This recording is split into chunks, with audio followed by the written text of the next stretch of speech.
عمرك سألت نفسك يا صديقي ليه في صوت جواك بيقول لك اعمل اللي انت عايزه باستثناء اي مبررات، وصوت تاني بيقول لك استنى ده صح او ده غلط؟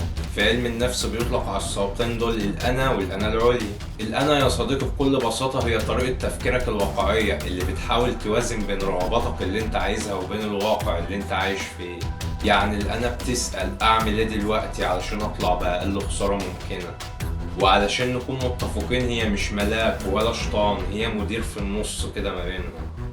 اما الانا العليا بقى يا صديقي فهي صوت القيم والمبادئ، هي صوت التربية والدين والمجتمع، الصوت اللي بيقولك ده صح وده غلط، ما ينفعش، فكر في غيرك. يعني الانا العليا هي اللي بنطلق عليها في حياتنا اليومية العادية لقب الضمير.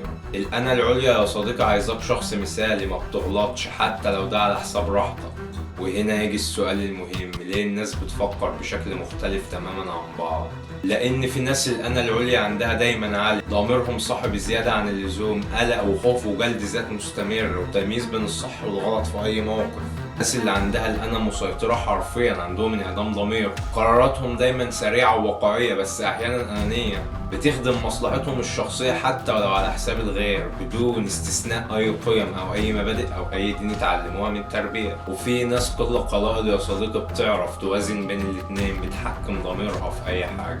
ودلوقتي يا صديقي جه وقت السؤال المهم اللي لازم تسأله لنفسك، هل الأنا ولا الأنا العليا اللي مسيطرة عندك؟ هل بتحكم ضميرك وعقلك في أي موقف، ولا كل قراراتك سريعة وبتدور إزاي تحصل على السعادة المؤقتة من أي حاجة؟ والسؤال الأهم بقى، لو واحدة فيهم اختفت حياتك هتكون عاملة إزاي؟ أنا أحمد محمود ودي سايكولوجيات. لو عجبك الفيديو دعمني بلايك.